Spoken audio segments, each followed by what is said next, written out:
My name is Sheikha Mohamed. I work with the TGHN and also working with the Ifakara Health Institute, which is based in Tanzania. So today I will speak about how to complete stakeholder engagement and community engagement section in grant application for the solely purpose of enhancing the proposal quality through inclusive collaboration. So first and foremost, it's important to understand that we could have a range of different goals in stakeholder and community engagement. And these goals really differ based on the stage of the research. As we can see here, we can have the before research, during research, and also after research. So therefore, before research, the main goal here could be you might want to aim to understand the community norms and value. You might also want to identify the local health priority of that particular community. Or we could also want to see how we can promote the understanding of that research that you want to do on that community. But also how ethical is the idea to that community. As I would like to emphasize that community engagement is not a one-size-fits-all. So this also gives us to the next point that acceptability and also feasibility of the research idea, you have to ensure that it aligns with that particular community. Another thing is during the research, here is where we aim to gain the permission of the community consent. This is where we do the apply for the ethical clearance. This is where we improve the communication between the researcher and the community, and also we improve the recruitment and retention rate. So during the research, also this is where we improve the relationship, we improve the trust and partnership between the researchers and the community, which would be a long-lasting relationship. And after the research, that's where we disseminate the results. We present the findings to the community. Also, we leverage that long partnership that we have created through the research circle. And also, this is where we can improve or we can promote the uptake of the intervention, which has just been derived from the research that we have worked on. So in this session, we would talk about the engagement which might be conducted upstream or before the research, and how we could feed that into the proposal, and how we can put together the engagement strategy. So first, it's important we understand what is upstream engagement and why it matters. So for the past 4 or 5 years or so, funders have been demanding, funder has increasingly demand the upstream engagement to feed into the application. Also, you can see from this blue box that it's an extract from a Wellcome discovery application where a funder is asking, how have you involved patients, patient advocacy groups, or communities in developing your proposal? What ongoing involvement will they have in the research? 200 words. So this is where you have to explain to funder the upstream engagement that you have done. So this is welcome, but we also know that some other funders have similar sections. They could read something like, how did the community inform, or how did the community help to shape the idea of the research or the idea of the study? So this is very important because the engagement enables the researchers to assess and improve research relevance, acceptability, and also feasibility. But also it enables the researchers to assess and improve the relevance of that study on that particular community. You can also improve study design, implementation through the local insights, also local expertise, because when you do that, you improve the ownership of that study. And also you can identify any practical ethical challenge that it's around during that time. And also you can inform your engagement strategy during the implementation.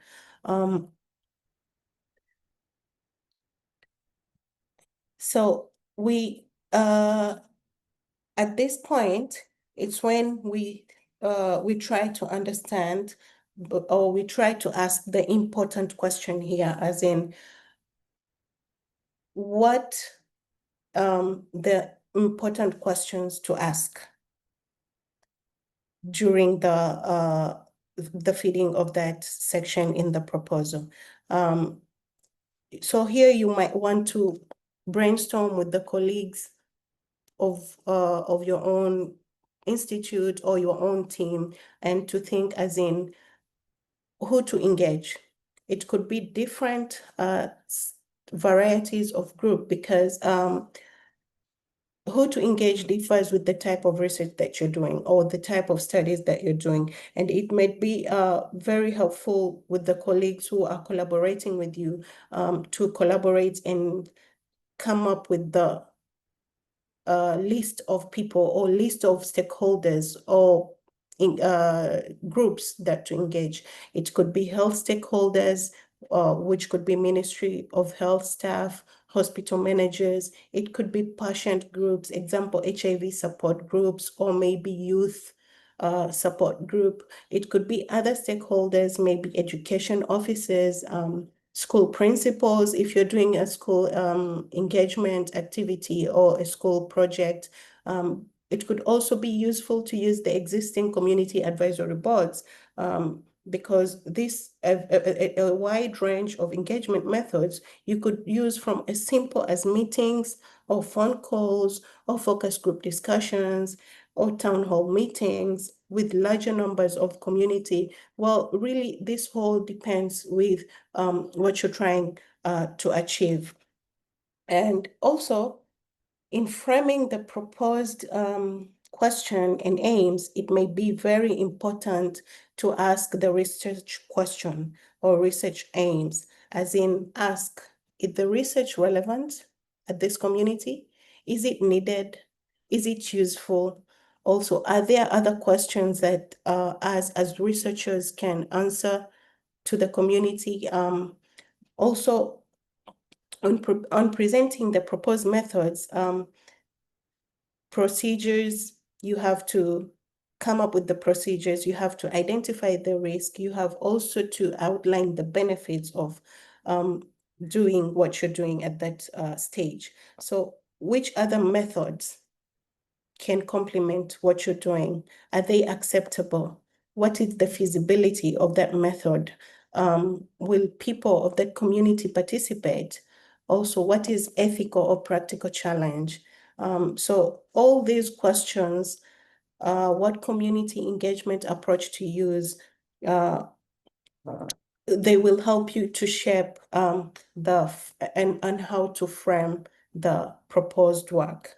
So it's also useful to point out any questions or concerns, suggestion, and how these were incorporated into the application. So take time to discuss with the stakeholders why some suggestions have been taken up and why some suggestions have been dropped off. Because when you get the feedback, you will work on some and drop some. So it's important that you make sure that you align with the community or you align with the group of stakeholders that you're working with, so that they know which suggestions were taken forward and which suggestions were dropped and why they were dropped. So on the engagement strategy on supporting the implementation of this, it will depend again on the type of research which is being conducted and also on the desired goal of the engagement. But in general, in the strategy might combine a combination of both wide and deep engagement or wide and deep approaches. So by deep engagement, we mean holding regular meetings with stakeholders and representative groups, like community advisory groups or to keep the study team aware of any challenge and concern as they rise, and to inform the ongoing research. Also, this might be balanced between the engagement activities and the wider outreach. For example, to raise the community awareness about a certain study, or maybe community awareness about a particular disease. So this can be done through maybe community meetings, could be mass social media posting, and also the deep engagement. The common approach to deep engagement is the community advisory board. So the community advisory board, it comprises a diverse group of people representing the community, and it's broadly meet throughout the research periodically to make sure that they analyze, they evaluate that what you agreed on before, it's what has been implemented throughout the cycle. And this is a long-term relationship which enables the community representative to have a deeper understanding of research, so they are better equipped and to advise researchers on how, for example, to address concerns raised by the community, or to make suggestions for improvements to the study. So advisory board, another thing is advisory board, which may take different shapes, really. They're not limited to patient groups. They could also be young persons. So for patient groups, this is where a group of patients with a lived experience of a disease or a health condition can advise on how we can improve the research study. Or maybe the young persons advisory group can be very useful in strengthening the research or improve the ownership of the research, which involves young people and the children. So to complement the deep engagement, an engagement strategy might require a wider component.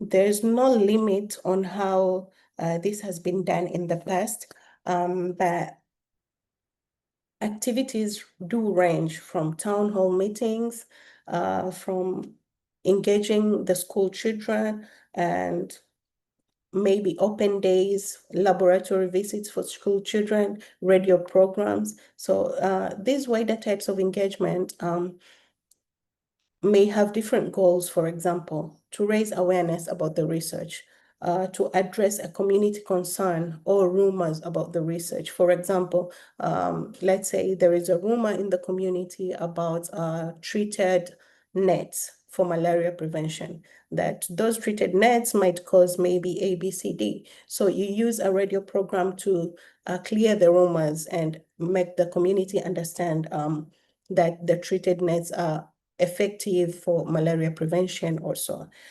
So also for recruiting participants in the studies. It's important to bear in mind that these type of activities require funding, they require skilled staffs, they require venues, they may require other costs like implementing partners cost, which needs to be addressed. So it's very important to put all this into the consideration.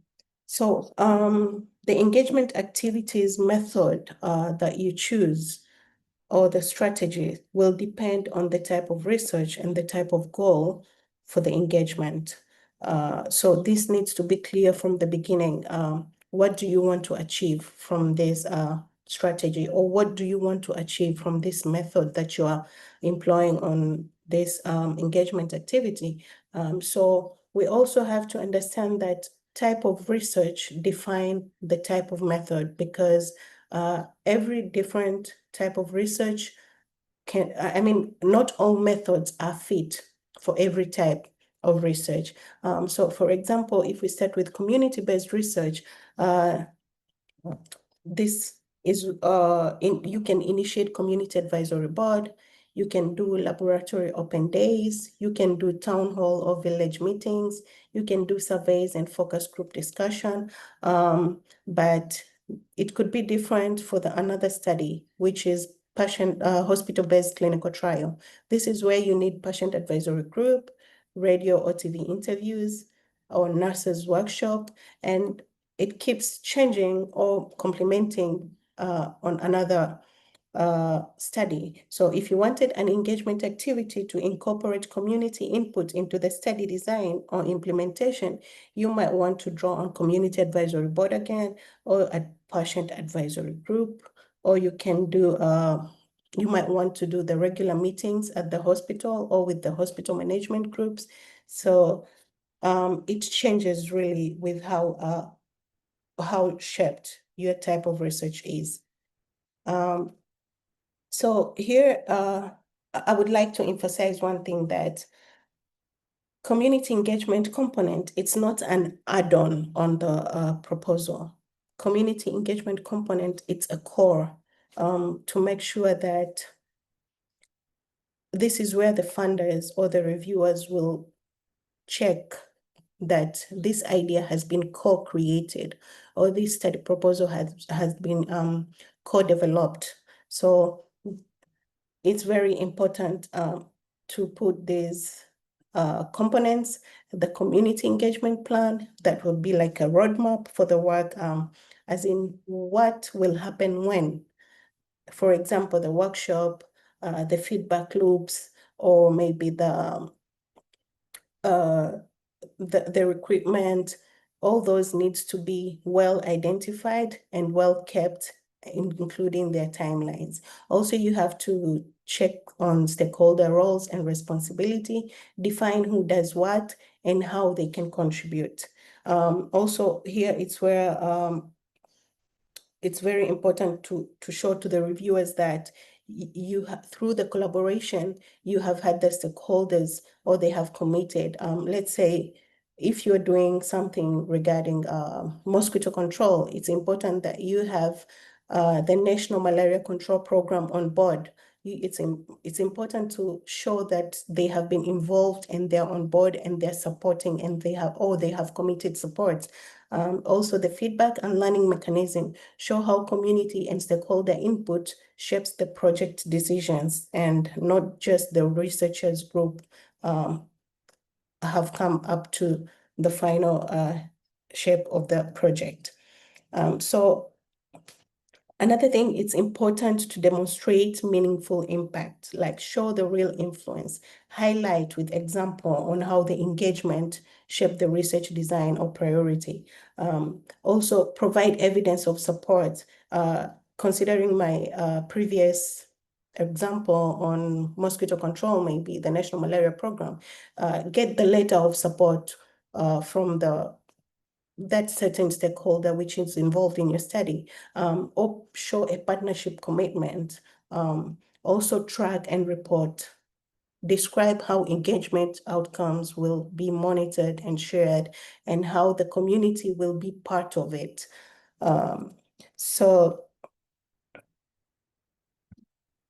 Okay, so for the conclusion, I mean, to ensure there are several things to consider. To ensure meaningful engagement throughout the research duration, also to define clear goals for each engagement activities.